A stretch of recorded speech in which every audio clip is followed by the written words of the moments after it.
시작하시겠습니다. 먼저 주님의 기도 같이 보시겠습니다. 주님의 기도 먼저 원문으로 같이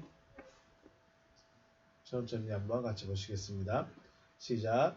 파텔 헤몬 호 엔 토이스 우라노이스 하기아스테토 토 오노마스 엘데토 헤 바실레이아스 게네데토 토 델레마스 호스 엔 우라논 카이 에피테스케스 톤 알톤 헤몬 톤 에피오시언 도스 헤민 세메론 카이 아페스 헤민 타 오펠레이마타 헤몬 호스 카이 헤메이스 아페이에멘 토이스 오펠레이타이스 헤몬 카이 메 에이세네케스 헤마스 에이스 페이라스몬 알라 후르사이 헤마스 아포투 포네르 오티 소 에스틴 헤 바실레이아 카이 헤 두나미스 카이 헤 독사 에이스투스 아이오나스 아멘. 아멘. 의역된 부분으로 다시 한번 보시겠습니다. 시작. 하늘들 안에 계신 우리의 아버지, 하늘 안에서와 같이 땅 위에서 당신의 이름이 거룩히 여김을 받으셨으며 당신의 나라가 임하셨으며 당신의 뜻이 이루어졌습니다. 오늘날 우리에게 위에 있는 우리의 양식을 주시옵소서. 그리고 우리가 우리에게 빚진 자의 빚을 사하여 준 것 같이 우리의 빚을 우리에게서 사하여 주시옵소서. 우리를 시험에 들어가게 하지 마시고 다만 악으로부터 우리를 구하시옵소서. 왜냐하면 그 세대는 당신의 나라이며 능력이며 영광이기 때문입니다. 아멘. 말씀 보십니다. 갈라디아서 1장 4절 5절 말씀입니다. 갈라디아서 1장 4절 5절 말씀.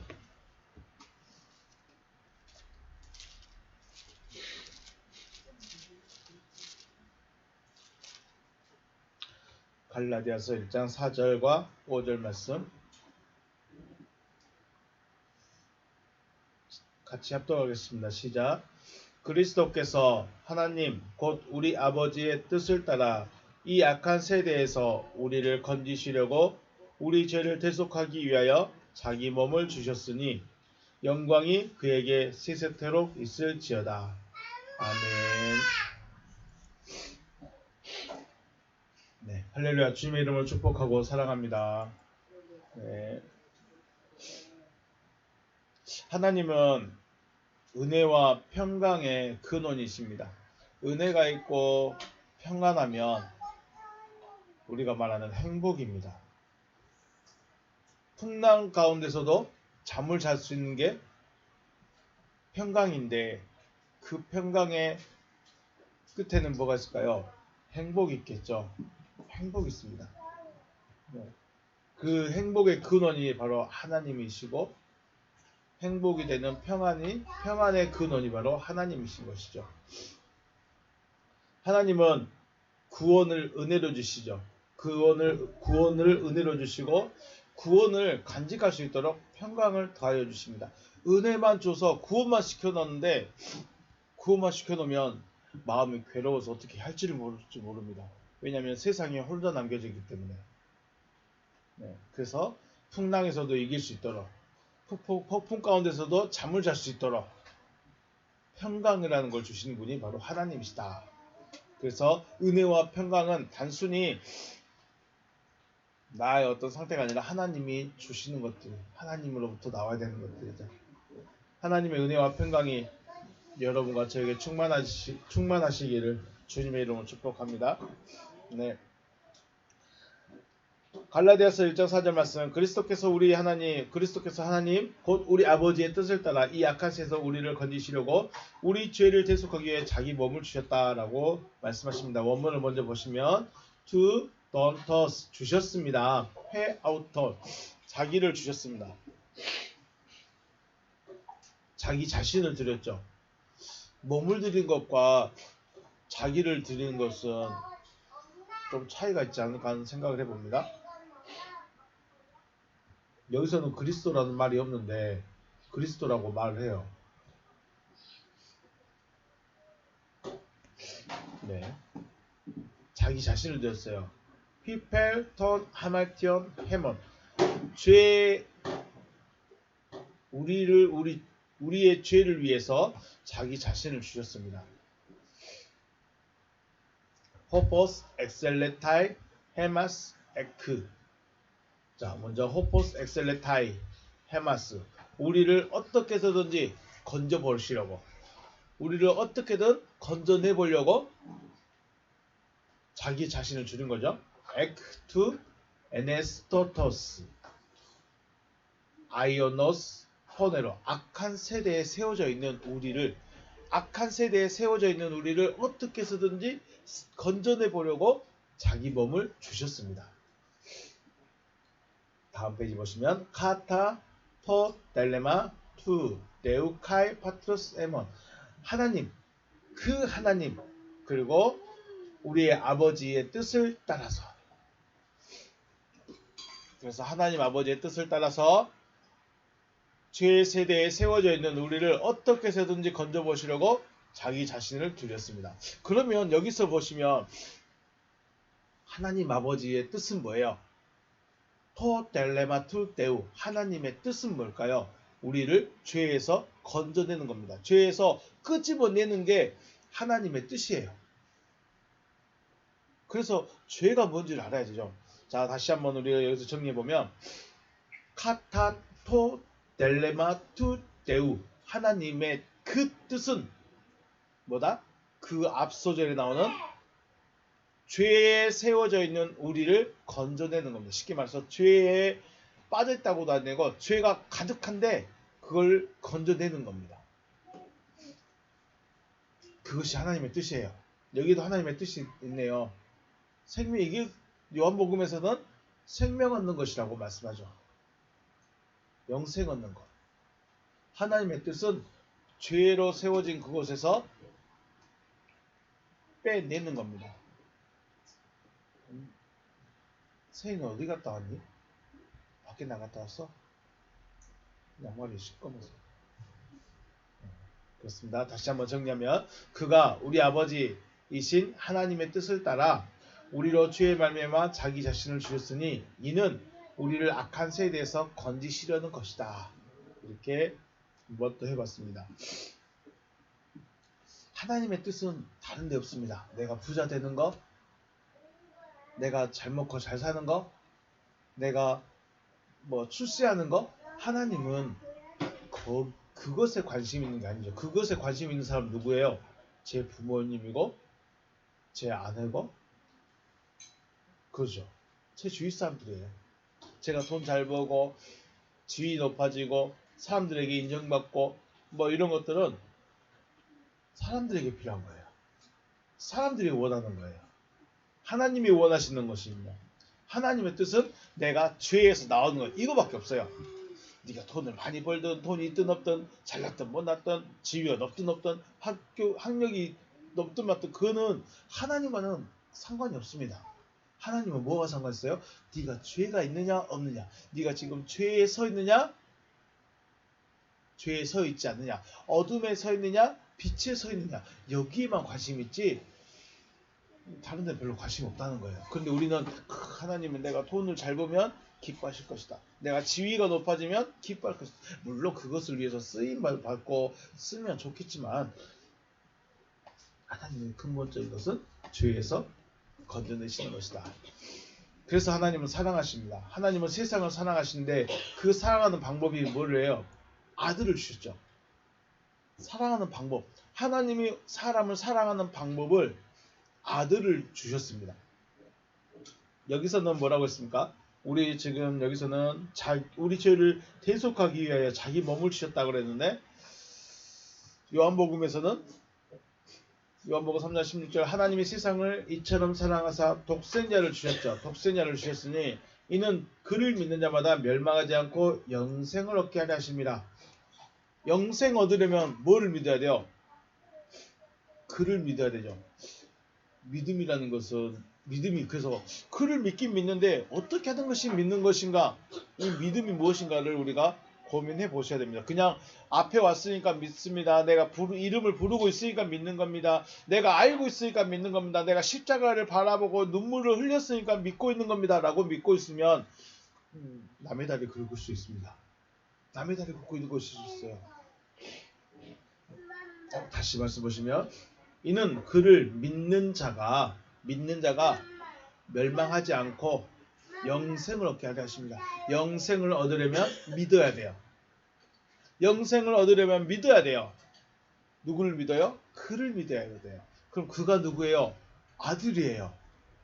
아들을 믿는 자가 영생을 얻는 겁니다. 그러면 믿음이 무엇이냐? 이게 중요하죠. 17절 하나님이 그 아들을 세상에 보내신 것은 세상을 심판하려 하심이 아니요 그 아들로 말미암아 세상이 구원을 받게 하려 하십니다. 그러면 여기 보시면 영생이나 구원이나 같은 말이 되네요. 16절과 17절에 있는 말씀 심판에 대한 말씀. 심판에 대해서는 구원을 하는 것이고 멸망에 대해서는 영생이다라고 또 표현을 이렇게 다루겠습니다. 결국은 영생을 얻는 것이나 구원을 받는 것은 뭐예요? 같은 말이죠. 같은 말입니다. 이게 하나님의 뜻이에요. 하나님의 뜻은 내가 생명 얻는 거예요. 구원을 받는 거예요. 그렇다면 우리는 하나님께서 보내신 아들을 믿기 전에 뭘 주셨을까요? 아들을 믿기 전에 주셨으니 받았어야 했고 보내셨으니 만났어야 했던 것이죠. 아들을 주셨다고 했어요. 아들을 보내셨다고 했어요. 그러니까 우리는 받았어야 돼요. 그리고 만났어야 돼요. 그러므로 받았거나 만난 사람이 바로 믿는 사람이에요. 믿는 사람 누구다? 믿음은 그냥 내가 여기 앉아있으니까 믿는 겁니다. 십자가 바라보니까 믿는 겁니다. 이게 믿는 것이 아니고 받았어야 돼요. 받아야 돼. 받았어야 되고 그리고 만났어야 믿는 자입니다. 쉽게 말해서 우리가 대통령님을 우리는 알고 있죠. 근데 대통령님은 우리를 알아요, 몰라요? 우리를 몰라. 나는 예수를 알아. 나는 하나님도 알아. 그런데 하나님이 나를 몰라. 그럼 아는 거예요, 모르는 거예요? 둘이 모르는 거예요. 는 할 수 있는데 대통령이 여기 와가지고 는 할 수 있는데 누구세요? 해버리는 거예요. 대통령님 저 TV에서 봤고요. 유세한 것도 봤고요. 정책 펼치는 것도 봤고요. 말씀한 것도 말한 것도 다 봤어요. 그러셨어요? 근데 누구세요? 이게 그래서 믿는다는 것은 단순히 내가 당신을 압니다가 아니라 당신을 만났습니다. 당신이 누군 줄을 압니다. 당신과 내가 서로 알아야 돼. 상대와 내가 서로를 알아야 아는 것이고 믿는 것이에요. 그러면 하나님이 나를 알까요? 하나님이 나를 어떻게 알 수 있을까요? 하나님 만나보셨어요? 만나보고 그분도 나를 알고 나도 그분을 알아야죠. 물론 성경에서 내가 너를 이름으로도만 안다라고 말씀하시지만 그거 누구한테 하는 말이에요? 그건 모세한테 하는 말이고 이름으로도 내가 너를 알았다. 그 말은 누구에게 한 말이라고요? 모세에게 한 말이에요. 나에게 해당한 말이 아직 아닐 수도 있어요.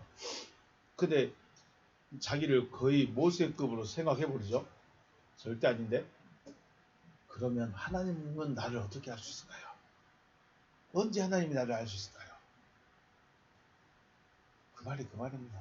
하나님의 말씀이 내 안에 들어오면 그때부터 하나님이 나를 아는 거예요. 그래야 받았거나 만났어야 믿는 자다라고 할 수 있는 거죠. 자, 그러면 하나님께서 보내신 아들을 받았거나 만났으면 어떻게 될까? 이제 그 결론이죠. 얼음 깨먹지 말자. 네. 17장에 요한복음 17장의 주님의 기도를 우리 다시 한번 생각하죠. 요한복음 17장 주님의 기도가 단순히 주님이 기도하셨대 고난 십자가를 두고 고난 기도하셨대라고 생각했었는데 생각보다 이게 구원에 관계된 말씀으로 깊다는 생각을 해봅니다. 17장 8절에서 나는 아버지께서 내게 주신 말씀을 그들에게 주었사오며 그들은 이것을 받았습니다. 그랬어요. 자, 주님이 뭔가를 주시니까 그들은 어떻게 했어요? 받았어요. 주님이 주신 것을 받았어요. 여러분 주님이 주신 거 받았습니까? 그럼 여러분 주님을 먼저 만났습니까? 주님으로부터 나온 게 무엇인지 아십니까? 주님으로부터 나오는 것은 하나님께서 주신 말씀, 아버지께서 내게 주신 말씀을 그들에게 주었고 그들은 받았습니다. 그래서 어떻게 했어요? 내가 아버지께로부터 온 것을 그들은 믿었어요. 말씀을 받으면 믿어지죠. 내가 아버지께로부터 나온 줄을 참으로 아오며 아버지께서 나를 보내신 줄도 믿었사옵나이다 라고 하시고 있습니다. 하나님께서 주신 말씀을 받는 자들은 자신에게 하고 있는 그가, 말하고 있는 그가 하나님께서 보내신 자인 것을 알 수 있고 믿을 수 있는 거예요. 자, 저를 신뢰하라는 말씀은 아닙니다. 그런데 하나님의 말씀을 한 번이라도 들어보면 하나님의 뜻이 무엇인지 분별하고 있는 사람이라면 어떤 누가 와서 설교를 하든지 저분은 하나님이 보내신 것이구나. 하나님의 말씀을 하고 있구나. 이걸 분별할 수 있다는 거예요. 분별하신가요? 분별해서 들으신가요? 이게 만약에 양식이에요. 양식인데 썩은 양식을 줄 수 있고 먹지 못할 양식을 줄 수 있는데 주문 준 대로 다 받아 먹으면 어떻게 될까요? 주문 준 대로 다 받아 먹을 수가 없어요. 그런데 양식이 이게 먹을 수 있는 것인지 몸에 좋은 것인지 내가 먹을 수 있는 것인지 구분을 못하고 분별을 못하면 어떻게 될까요? 막 주신 대로 다 먹겠죠. 그러면 반드시 탈이 납니다. 내가 먹을 수 있는 것이 있어요. 저 4번 꼬맹이가 먹을 수 있는 게 있어요. 1번이 먹을 수 있는 것들이 있어요. 달라요. 연세 드신 분이 드셔야 될 것들이 있고 건강한 자가 먹어야 될 것들이 있어요. 하나님께서 주신 말씀을 들을 수 있으면 한 번이라도 들어봤다면 분별할 수 있다는 것입니다. 그리고 그 말씀을 받은 그들은 누구 것이에요? 말씀을 받은 자는 아버지 것이에요. 아버지 것이니까 아버지가 알아요, 몰라요? 이제 아는 거예요. 대통령님이 나를 알까요, 모를까요? 몰라. 나는 대통령님을 알아. TV에서도 봤고 전단지로도 봤고 다 봤어. 그리고 TV에서 그분에 대한 상세 정보를 싹 다 말해주니까 나는 그분이 어떤 분인지 알아. 물론 제공된 정보로만요. 그런데 문제는 그분이 나를 모른다는 거. 나는 하나님을 알아. 세상을 창조하시고 역사를 이끌어 가시고 여러 가지 일을 다 하신 거 난 하나님을 알아. 문제가 뭐예요? 하나님이 나를 아냐는 거예요. 하나님이 나를 아냐. 언제 알아요? 말씀을 받은 그들은 누구 거다? 하나님 거다. 말씀을 받은 그들을 하나님의 것이다. 아버지 것입니다. 라고 선언을 해주시죠. 말씀 받은 거다. 그리고 또 14절 넘어가면 하나님의 말씀 받은 그들은 세상으로부터 미움을 받게 됩니다. 세상으로부터 미움을 받는다는 것은 세상과 분리가 되어지는 것이죠. 말씀을 받는 그들은 세상에 속하지 아니한 자들입니다. 왜냐하면 이들은 구원받은 자들이기 때문에. 구원받은 자들이기 때문에 세상에 속하지 아니합니다. 그러면 무엇을 기억해야 되냐? 말씀을 받은 구원을 얻기 위해서 그들이 무엇을 먼저 받았을까요? 구원을 받기 위해서 그들이란 대상들이 구원에 이르기 위해서 무엇을 먼저 받았을까요? 17장 8절에서 나는 내게 주신 아버지의 말씀을 그들에게 주었습니다. 내게 주신 아버지의 말씀을 그들에게 주었습니다. 라고 하셨고 그들은 받았습니다. 라고 주님 말씀하시죠. 그래서 구원에 이뤄가는 단계가 있다면 구원이라는 완성이 되어갈 구원이라는 것을 얻기 위한 어떤 단계가 있다면 가장 먼저 해야 되는 것이 바로 하나님의 말씀을 받는 것입니다. 하나님의 말씀을 받는다는 것은 하나님의 뜻이 내 안에 들어오는 겁니다. 말씀을 받는다는 게 어떻게 말씀을 받지? 그 말씀이 뭐지? 라고 고민할 수 있는데 말씀을 받는다는 것은 말 그대로 하나님의 뜻이 무엇인가를 내 안에 새겨지는 겁니다. 하나님의 뜻이 뭐였죠? 내가 죄에서 건전받는 겁니다. 내가 생명 얻는 겁니다. 내가 구원받는 겁니다. 내가 거듭나는 것입니다. 이것이 하나님의 뜻입니다. 이것이 하나님의 말씀입니다. 그러면 우리의 모든 설교는 영생 얻는 것에, 구원받는 것에, 거듭나는 것에 초점이 맞춰져 있어야 돼요. 거기서 벗어나면 안 되는 거죠. 자, 그래서 갈라디아서 1장 4절에서 자기 자신을 주셨다라고 하셨는데 바로 자기 자신이라는 존재가 예수의 죽음으로만 한정을 짓는다면 지금의 우리는 예수를 받을 수가 없다는 거예요. 자기를 주셨으니까 왜 제가 이렇게 길게 나왔냐면 자기 자신을 주셨는데 과연 뭘 주셨을까에 고민해 보는 거예요. 내 죄를 위해서 나의 죄를 대속하기 위해서 자기 자신을 주셨는데 몸뚱아리만 주셨다면은 우리는 예수를 만날 수가 없어요. 예수님이 손에 못 잡고 있는 예수, 옆구리에 창자국이 있는 예수가 4,000년 있다 오실지 10,000년 있다 오실지 언제 오실지도 모르는데 그분을 기다려야 돼. 기다리다가 우리는 흙이 돼버려. 자기 자신을 주셔야 돼요.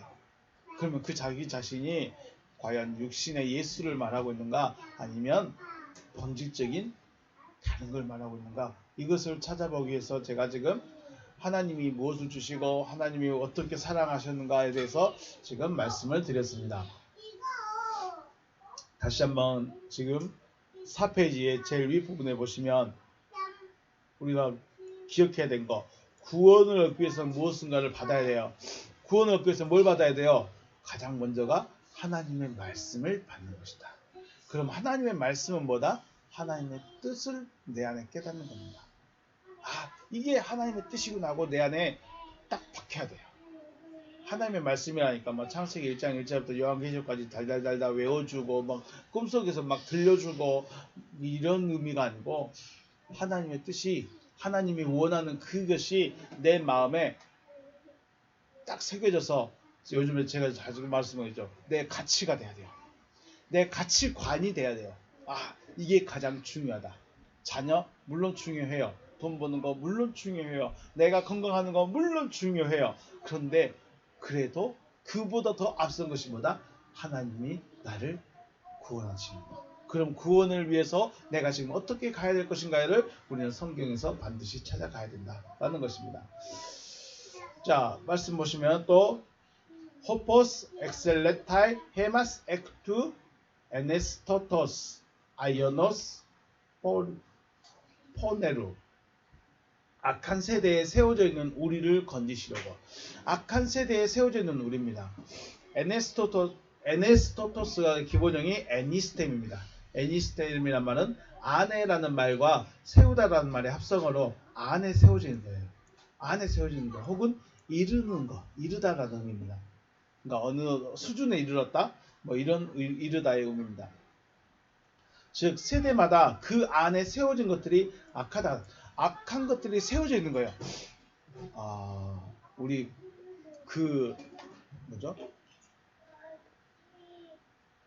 윤리 교육 받을 때나 철학 교육을 받으면 선악설, 선성설 이런 말이 있죠. 악하냐 선하냐, 사람은 태어날 때부터 악하다, 아니다, 사람은 태어날 때는 선하다. 그런데 갈수록 이 안 좋은 것만 배워서 악해진다 라고 말하는 것이 되어 있습니다. 자, 그런데 사람은 기본적으로 뭐예요? 기본이 악이에요. 기본이 악이에요. 기본이. 그리고 어둠이에요. 그런데 중요한 것은 그 어둠이 우리 저녁 때가 되면 해가 산으로 딱 넘어가면 아직 빛이 남아있죠. 그리고 시간이 더 갈수록 어둠이 짙어지죠. 그런 의미입니다. 아이 때는 어둠이긴 어둠인데 옅은 어둠. 그 옅은 어둠이 계속 쌓여가요. 그들이 바로 악이 쌓여진 상태죠. 악이 쌓여진 그 상태에서 건져내겠다는 것입니다. 우리가 먼저 생각합니다. 악이라는 것은 무엇이냐? 악은 포네루라는 말인데 고난 혹은 가난함 혹은 갈급함이란 말에서 유리한 말이 포네루 악입니다. 가난해요. 그래서 가난한 게 악이에요. 그래서 유대인들은 가난한 사람들은 뭐를 많이 지었다? 죄를 많이 지었다. 부자들은 나는 죄가 없기 때문에 하나님이 나에게 복을 많이 주셨다 라고 생각합니다. 그래서 가난하면 죄가 많은 거예요. 악한 거예요. 그래서 머리를 못 들어 가난하면. 그게 어디 있어요? 유대 사회에 있습니다. 이해가 되죠? 왜 바리새인들이 머리를 목에 힘주고 뻣뻣하게 다닐 수 있냐? 그 사람들의 기본 배경이 돈이 좀 있어. 돈이 없으면 바리새인에 못 들어가. 가난한 자들은 아무것도 못해요. 그래서 가난한 것이 악이에요. 그러면 왜 고난이나 가난 이런 것이 언제부터 시작됐을까? 언제부터 시작됐을까요? 창세기에 하나님께서 먹지 말라고 말씀하신 선악을 알게 한 나무로부터 먹은 아담은 동방의 에덴 동산에서 쫓겨나시죠. 그리고 쫓겨날 때 아담에게 하시는 말씀이 있죠. 땅은 너로 말미암아 저주를 받고 너는 평생에 뭐 해야 된다? 수고해야만 그 수산을 먹을 수 있다. 또 다음 절에 보면 네가 흙으로 돌아갈 때까지 얼굴에 땀을 흘려야 먹을 것을 먹으리라. 땀을 흘리는 거 가난하고 수고로운 삶을 언제부터 살게 됐어요? 동방에덴 동산으로 쫓겨날 때부터. 동방에덴 동산에서 쫓겨난 이후로는 가난한 자가 있어요. 고생을 해야만 해요. 자, 저와 여러분 고생하는 거 당연한 거예요. 근데 똑같이 일을 해요.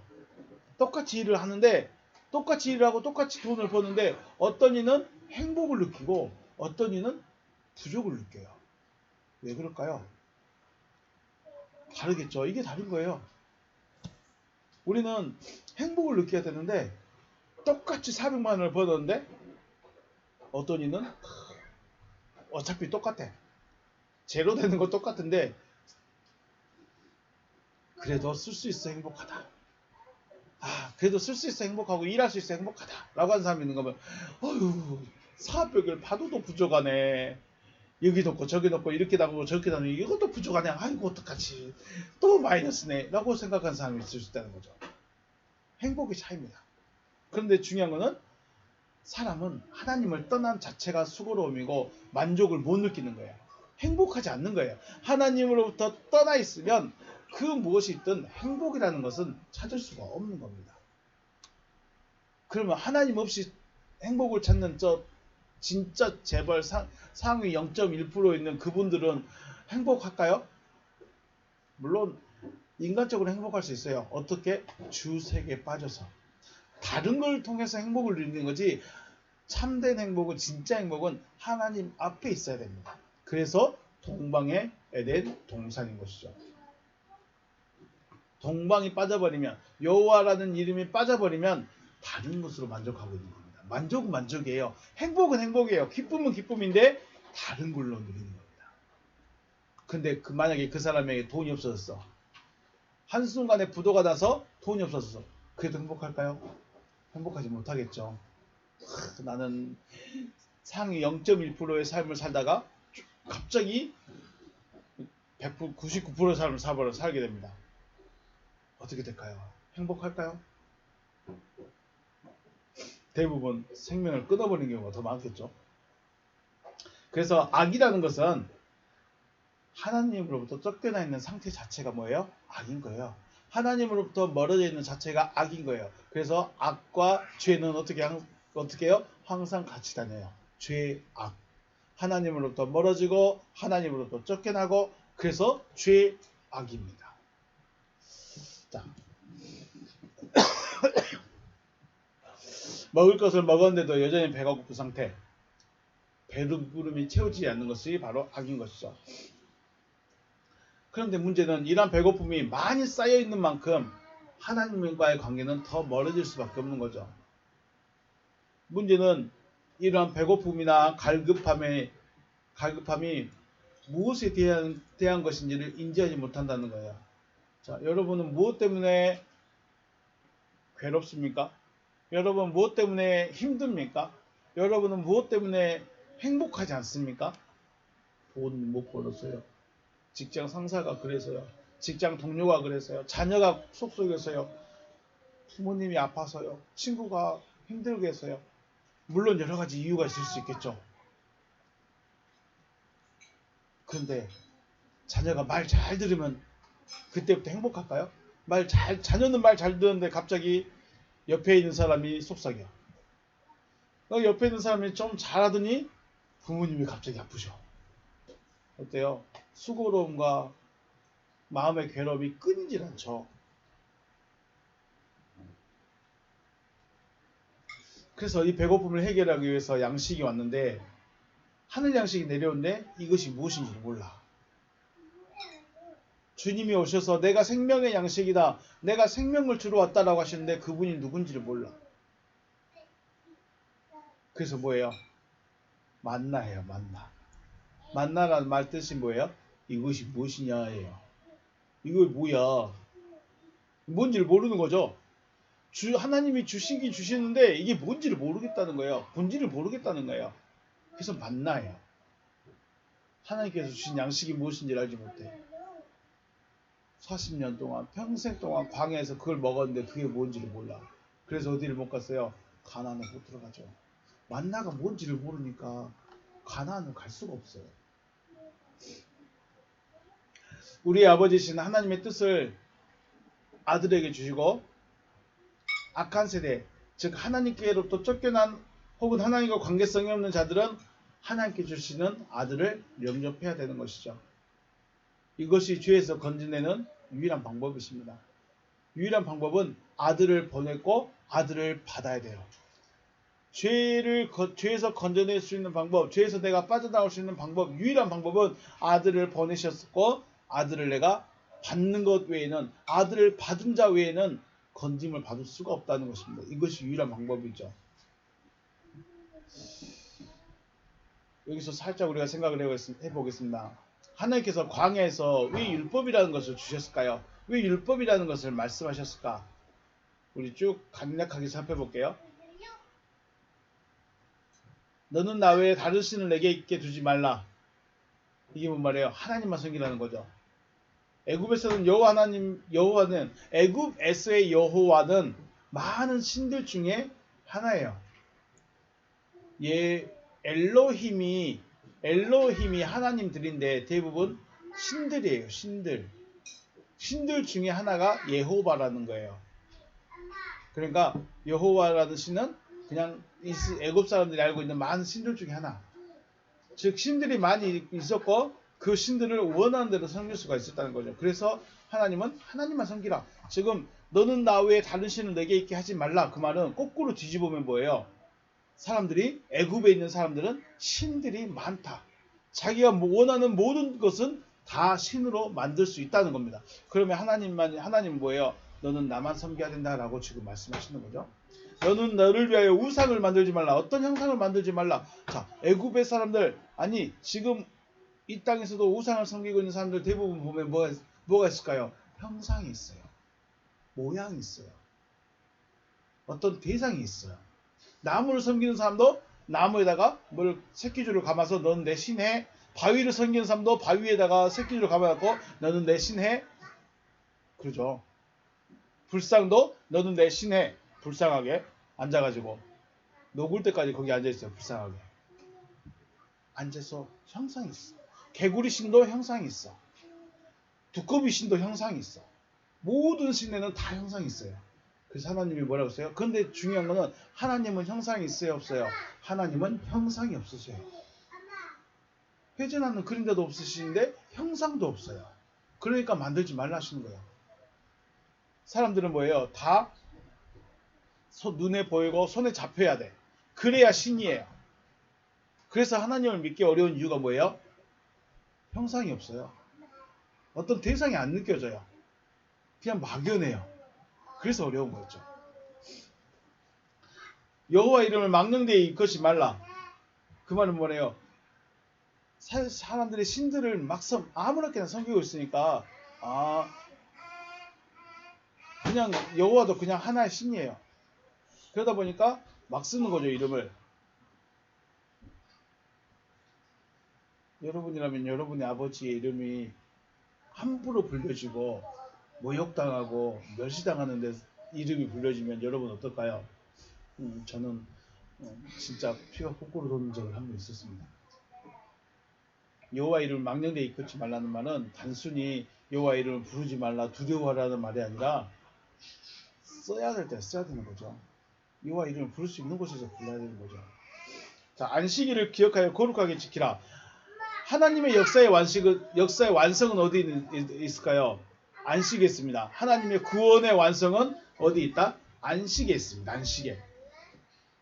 그래서 창세기 1장 말씀에 하나님의 형상대로 창조함을 받은 그들은 창조함을 받은 존재는 어디로 들어가요? 안식에 들어갑니다. 안식에 들어가고 우리는 이 사람은 거룩한 사람이다 라고 말합니다. 실제로 애굽에서는 노동자의 쉬는 날을 보장해 줬답니다. 우리나라처럼 아주 애굽 일하는 사람들을 보장을 해줬어요. 쉬라고. 복지가 잘 됐나 봐요. 그런데 그래서 이 안식의 의미를 6일은 일하고 하루는 쉬는 것으로 이해를 해버립니다. 노동자들이 쉬는 것처럼. 그런데 거룩하게 지키라는 명령의 말씀은 안식이 무엇을 말하는 것이며 그 결과가 거룩이라고 말씀하시는 거예요. 결국은 안식은 거룩입니다. 안식은 거룩하게 되는 겁니다. 거룩하게 될 수 있는 것은 하나님이 내 안에 들어오는 것밖에는 방법이 없습니다. 또 부모를 공경하라. 살인하지 말라. 간음하지 말라. 도적질하지 말라. 거짓 증거하지 말라. 내 이웃을 탐내지 말라. 라는 말은 뒤집어서 생각해보면 하나님께서 이러한 율법을 주신 것은 사람들이 부모를 멸시하는 게 기본이에요. 사람을 살인하는 것도 당연하고 간음하고 도둑질하고 거짓 증거하고 다른 집을 탐내고 있기 때문에 야 너희들 이거 하면 안 돼. 너희는 이거 하면 안 돼. 라고 지금 말씀하는 거죠. 결국 부모를 공경하지 않고 간음하고 살인하고 도둑질하고 이웃에 대해 거짓 증거하고 탐내는 것은 뭐예요? 세상적인 거예요. 애굽적인 거예요. 애굽적이며 세상적인 삶이라는 것이죠. 다 그렇게 살았는지 살지도 않았겠지만 중요한 것은 그렇게 살더라도 죄가 아닐 수도 있다는 거죠. 더 직설적으로 이런 모습이 바로 인간 사회의 기본 삶이란 거예요. 살인을 하고 도둑질을 하고 부모를 멸시하고 많은 신들을 섬기고 자기 마음대로 사는 게 뭐예요? 인간 사회라는 겁니다. 그래서 우리는 부모의 말씀을 잘 들으면 교회 다니면 누구 말 잘 들어야 된다? 부모님 말씀 잘 들어야 돼. 부모님 잘 챙겨야 돼. 어디 다니면? 교회 다니면. 교회 안 다니는 사람은 안 그런가요? 교회 안 다니는 사람 더 잘해. 교회 안 다니시더라도 그는 부모를 섬기는 것은 교회와 상관이 없는 거죠. 간음하지 않으면, 도둑질하지 않으면, 살인하지 않으면, 거짓말하지 않으면, 남의 집을 탐내지 않으면 하나님의 말씀을 잘 지키고 있다고 스스로 믿음을 인정해 버려요. 자, 교회 안 다니는 사람, 도둑질하는 사람 많을까요? 도둑질 안 한 사람이 많을까요? 도둑질하지 않는 사람이 더 많습니다. 그죠? 살인한 사람이 많을까요? 살인하지 않는 사람이 많을까요? 살인하지 않는 사람이 더 많습니다. 남의 집에 탐내는 사람이 많을까요? 남의 집에 관심이 없는 사람이 더 많을까요? 관심 없어요. 쉽게 말하면 이거는 10계명은 가만히 두면 기본 인간 사회에서 그냥 살아가는 거예요. 10계명 없어도 살아갈 수 있어요. 이게 뭘 말할까요? 단순하게 행위적으로만 나타나지 않는다고 해서 하나님의 말씀을 순종하고 율법을 지키고 있는 것이라고 할 수 있겠느냐 이 말이죠.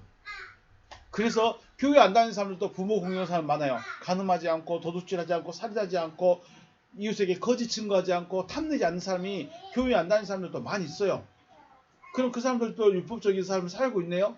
그러면 그들을 천국에 이룰 수 있을까요? 그들도 하나님의 백성들일까요?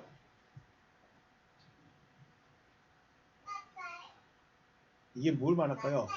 겉에 보이는 행위적인 모습이 중요한 게 아니라 물론 중요하지만 더 중요한 게 있다는 겁니다. 아이들이 보통 열이 나기 시작하면 뭘 먹이죠? 아이들이 열이 나기 시작하면 해열제라는 걸 먹이죠. 열이 난다? 그러면 해열제를 먹이는 게 당연한 순서예요. 몰랐을 때는.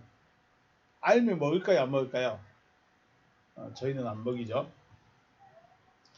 열이 나는 원인이 무엇인지에 대해서 생각을 해야 되는데 우리는 열만 보고 있어요. 자, 열이 나면 대체적으로 바이러스가 들어왔어요. 감기 바이러스가 들어서 열이 날 수 있어요. 또 염증이 나서 열이 날 수 있어요. 물론 열이 나는 것은 많은 원인이 있을 수 있겠지만 아이들에게는 기본적으로 대충 두 가지겠죠. 염증이 있다거나 감기거나. 중요한 것은 몸에 있으면 안 돼. 감기 바이러스인지 염증이라는 것은 몸에 있으면 안 되는 것이죠. 그래서 몸에 있으면 안 될 것이 우리 몸에 있으니까 우리 몸이 스스로 치료하기 위해서 우리 몸이 스스로 치료를 하기 위해서 열을 발생시키는 거죠. 열이 난다고 해서 해열제만 먹이게 되면 열은 없어져요. 열은 내려갈 수 있어요. 그런데 감기 바이러스는요. 그대로 남아있죠. 염증은요. 그대로 남아있어요. 원인은 가만히 놔두고 증상만 없애고 있는 거예요. 그러면 골마요.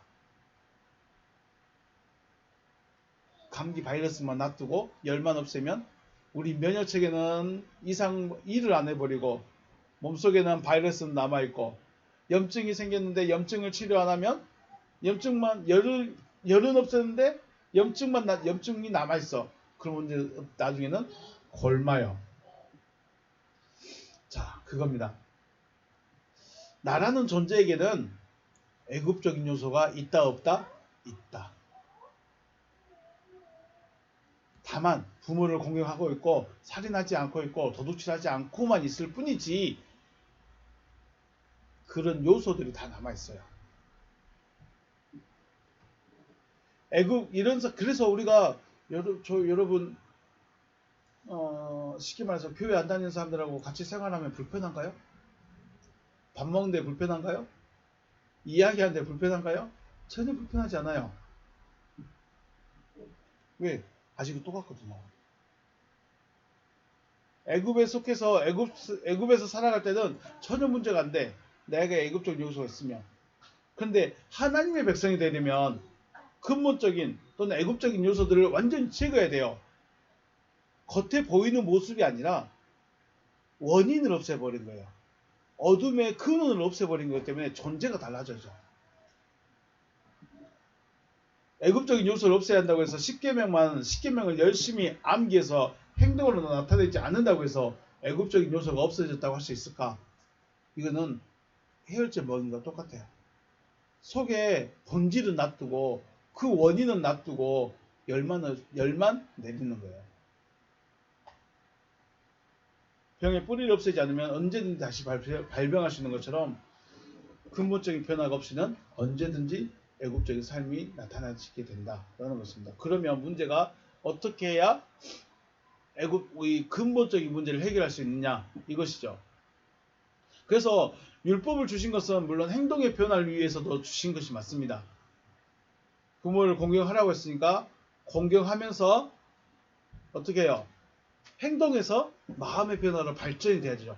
아, 부모를 공경해. 하나님이 야 너희는 부모 공경해야 된다. 그럼 땅에서 장수한다 하셨으니까 아 그래 부모를 공경하면 땅에서 장수할 거야. 뭘 보고 부모를 공경해요? 땅에서 장수할 거 보고 부모를 공경해요.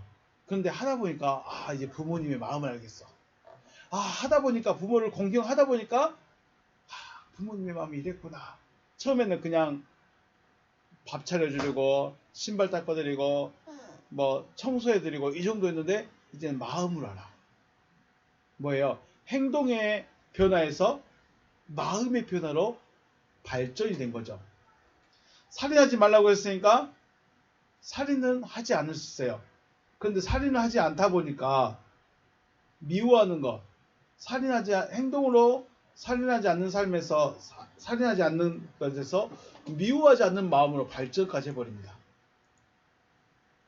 이런 거죠. 쉽게 말해서 지금은 율법을 주신 것은 그때 그 사람들이 할 수 있는 최선이에요. 십계명이 말하는 것은 애굽에서 나오는 그 사람들에게 그 사람들이 할 수 있는 최선이에요. 그런데 거길로 끝내버리는 거. 거기가 한계예요. 그 다음으로 넘어가는 걸 알 수 있을까요? 모를까요? 그걸 몰랐다는 거예요.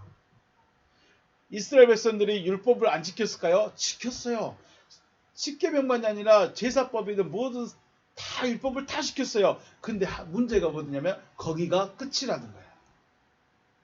거기가 끝이 아니라 그 다음 발전해야 될 부분이 있는데 그거는 못 봤어. 거기를 못 본 거예요. 행동만 하면 된 줄 알았어. 행동은 잘해. 행동은 진짜 잘해. 누가 봐도 하나님의 사람이야. 그런데 마음은 똑같아. 마음에 있는 그 요소는 똑같아. 그래서 주님이 말씀할 때 듣기는 듣는데 마음에서는 뭐가 나요? 좀 말처럼 말만 하고 있네. 그래서 마음하고 행동이 달라. 주님을 좋아할 수가 없어. 주님의 말씀을 들을 수가 없어. 머리는 이해가 되는데 마음은 도저히 용납이 안 돼. 왜요? 악이 쌓여져 있기 때문에. 그래서 마태, 마가, 누가복음에서는 행동 규범, 즉 율법을 강조하는 말씀을 많이 하십니다. 왜냐하면 사람들이 그거밖에 몰라. 거기밖에 몰라. 그것만 해야 되는 줄 알아. 그러니까 행동의 중심으로 행동 규범을 말씀 많이 한다면 요한복음에서는 마음의 변화, 가치관의 변화에 대해서 말씀합니다. 그래서 마태, 마가, 누가, 사도, 요한, 로마 이렇게 넘어갑니다. 순서적으로 봤을 때 마태, 마가, 누가에서 사도행전으로 갔다가 다시 요한복음으로 오는 겁니다. 왜냐하면 사도행전도 보면 복음을 들고 쫓아다니고 사람들의 변화를 어떤 행동적인 변화를 요구하는데 가다 보면 요한복음에서 뭐가 나타나요? 마음의 변화로 가치관의 변화로 발전하는 거죠. 결국 행위의 선함과 착함에서 마음의 선함과 착함으로 발전하는 겁니다. 마음에 착하고 선한데 행동은 어떻게 될까요? 똑같겠죠. 마음이 빛이면 행동도 빛으로 나타나겠죠. 하나님의 구원의 방향성은 행위에 있는 것처럼 하시지만 마음의 변화, 가치관의 변화에 있다는 것입니다. 왜냐하면 왜 율법을 행위에 대해서 그렇게 말씀할 수밖에 없냐면 애굽 사람들은 애굽에서 살다 온 이스라엘 백성들은 거기까지밖에 몰라. 그리고 거기까지밖에 이해가 안 돼. 마음의 변화를 할 수가 없는 거예요. 그런데 신의 산 말씀을 받고 나서부터는 뭘 요구했어요? 신의 산의 음성을 듣고 나서부터는 마음의 변화를 요구했어요. 하나님이. 처음에는 그래 너희들 애굽에서 살다 왔으니까 애굽 사람처럼 행동하고 있지. 이것만 좀 바꾸자 했는데 이제 하나님의 음성을 듣고 나서부터 언약을 세우고 나서부터는 어떻게 해요? 마음의 가치관의 변화를 요구했었어요. 이런 변화를 일으킬 수 있는 것이 바로 하나님의 말씀, 타 흐레마타인 것이죠. 그래서 호 로고스는 행위에 대한 말씀이라면 타 흐레마타는 마음에 대한 말씀입니다. 그래서 우리가 처음부터는 호 로고스를 받을 수밖에 없는 것은 타 흐레마타를 이해가 안 되기 때문에 타 흐레마타를 받을 수가 없는 것이죠. 그래서 호 로고스로 먼저 시작을 하고 타 흐레마타로 넘어가는 것입니다. 1장 5절 영광이 그에게 세세토록 있을지어다. 영광이 그에게 세세토록 있을지어다. 이걸 조금 더 직역하면 그분만 영광으로 세세토록 계실지어다 이걸 말입니다. 이해가 됐죠? 자, 영광이 그에게 세세토록 있을지어다 라는 말은 그분만 영원토록 영광이다 라는 말이에요.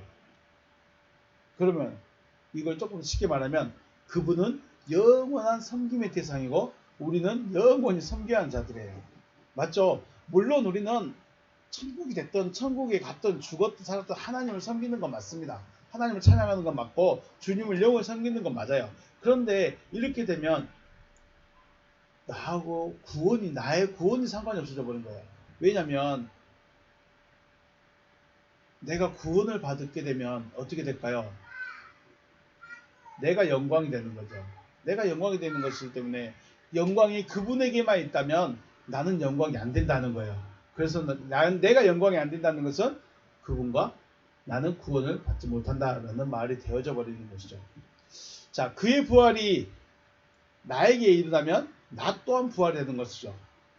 왜 우리가 부활주의를 기억하고 부활의 주님을 기억해야 되냐? 그 주님이, 그 부활하신 주님이 어디서 부활해야 돼요? 나 안에서 부활해요. 내게서 부활하니까 나까지 부활한 거예요. 원래는 누구만 부활해요? 주님만 부활해요. 주님만 부활한데 그 주님이 어디서 부활하느냐? 무덤에서요? 아니요. 죽어있는 내 안에서 부활하기 때문에 나까지 부활한 것으로 봐버리는 거죠. 그래서 주님이 나와 하나 되어졌을 때 나가 어떻게 될까요? 내가 바로 영광이 되어버리는 것입니다. 물론 나가 아니어도 주님은 스스로 영광에 이르시지만 주님이 원하시는 본질적인 영광은 나와 하나됨에 있다는 것입니다. 내가 하나 되어졌을 때 주님의 영광이 같이 나타나는 겁니다. 그래서 영광이 그에게만 있습니다라고 하면 안 됩니다. 주님의 영광이 이 세대와 다음 세대까지 있기를 바란다. 이런 의미의 말씀인 것이죠. 잘 생각하시죠. 굳이 그것까지 생각해야 하겠느냐라고 하시겠지만 이게 진짜 단순한 말입니다. 너무 간단한 말이고 아무것도 아닌 말처럼 들려있어요. 영광이 그에게 시세토록 있을지어다. 당연한 말이잖아요. 그런데 이 말씀을 곰곰이 깊이 생각해 봐야 될 문제가 뭐냐면 이게 내 구원과 관계가 되어 있다. 영광은 17장 22절 말씀하니까 내게 주신 영광을 내가 그들에게 주었습니다. 여기서도 그렇네요.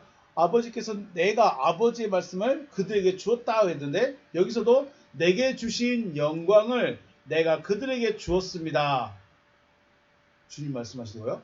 이는 우리가 하나 된 것 같이 그들도 하나 되게 하려 함입니다. 우리가 하나인 거예요. 영광은 뭐예요? 영광은 하나다.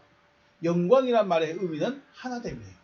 지금 주님의 영광은 어떤 상태예요? 아버지와 주님 자신이 하나 되어 있기 때문에 영광입니다. 그 자체가 십자가에서 죽으시고 부활해야만 영광이 아니고 지금 아버지와 하나 되어 있는 자체, 이 존재성 자체가 영광인 거예요. 근데 우리가 보기에는 촌놈이에요. 아버지와 하나 되어 있는 그 주님 자체가 뭐예요? 자체가 영광이에요. 그런데 육신의 눈으로 보니까 목수 아들이야. 학벌이 없어. 재산이 없어. 배경도 없어. 아무것도 없어. 쫓아다니는 사람들은 어부야. 도대체가 빽이 없어. 누구 눈으로 보면? 육의 눈으로 보면 아무것도 아닌 존재가 누구예요? 예수예요. 근데 그 예수가 지금 누가 하고 있어요? 아버지와 하나 되어 있기 때문에 영광인 겁니다. 그런데 육신의 눈으로 바라보면 아무것도 없어요. 이는 우리가 하나 된 것 같이 그들도 하나 되게 하려 합니다. 그들도 아버지와 하나가 되어지게 해야 됩니다. 영광은 이겁니다. 영광은 아버지와 하나 되어 있는 거예요. 아버지와 하나 되어 있는 자체가 뭐예요? 영광이에요. 그래서 주님이 기도하신 게 아버지가 저들하고도 하나 되어 주셔서 저들도 영광 되게 해주세요. 영광이 되게 해주세요. 라고 지금 기도하고 있는 거예요. 사람과 사람, 교회와 교회의 하나됨이 아닌 아버지와 주님이 하나이신 것 같이 아버지와 나가 하나 되어지는 것입니다. 이게 영광이죠. 주님의 영광을, 주님에게 있는 영광을 그들이란 대상자에게 주었으니 아버지께서 나와 하나이신 것 같이 저들과도 하나 되어 주시옵소서라고 의역을 해보았습니다. 주님의 영광이라는 것은 주님에게만 있는 것이 아니라 주님과 하나 되어진 자들에게도 나타난다는 것입니다. 그래서 4절에서 행위적인 변화에서 마음의 변화가 이루어진다면 주님과 하나가 되어진 것이고 이 사람에게서 주님의 영광이 나타나는 것이죠. 그래서 영광이 그에게 세세토록 있을지어다 라고 하시면 너무 간단하고 쉬운 말인데 중요한 것은 이렇게만 고백하고 이렇게만 믿고 있고 이렇게만 알고 있으면 내가 구원이 안 돼버릴 수 있다. 내가 구원이 되려면 어떻게 돼요? 주님의 영광이 내 안에 들어와야 돼요. 그래서 다시 한번 원문으로 가시면 전페이지로 가서 영광이 그 세대들을 향하여 있다. 그의 영광이 그 영광이 세대들을 향해서 계속 내려가야 돼요. 이게 지금 바울이 기도하는 겁니다. 주님 홀로 영광이 있는 것이 아니라 주님의 그 영광이 다음 세대로 이렇게 이어져 내려가야 된다라는 것입니다. 그래서 1절에 갈라디아서 1장 1절에서 5절까지의 말씀은 단순하게는 바울의 인사말이지만 이 인사말의 의미와 속의 뜻을 생각한다면 결코 단순하게만 볼 수 없는 그런 인사말입니다. 왜냐하면 자기의 존재성을 먼저 말해야 돼요. 그리고 자기의 상태를 말해야 돼요. 그리고 하나님이 누구신가에 대해서 또 말을 해줘야 돼요. 그래서 이 인사말의 깊은 뜻을 먼저 이해를 해야만 본론에서 말하고자 하는 것들을 이해할 수 있을 것입니다. 인사말의 결론은 주님과 하나 됨입니다. 주님과 하나 되는 것은 곧 영광이다. 바울은 인사말에서 나는 주님과 하나 되어졌다. 그러므로 내가 영광이 되어졌고 그 영광을 다음 세대에게로 넘길 것이다. 이것을 받을 수 있겠는가? 지금 이거 말하는 거예요. 갈라디아서 1장 인사말의 결론은 그거예요. 나는 주님과 하나 되어졌다. 그래서 나는 영광이야. 내 자체가 영광이야. 그리고 이 영광을 갈라디아 교회 당신들에게 지금 넘겨주기를 원한다. 받을 준비 됐는가? 이거 물어보는 거예요. 받을 준비 되면 이 서신서를 읽어갈 수 있습니다.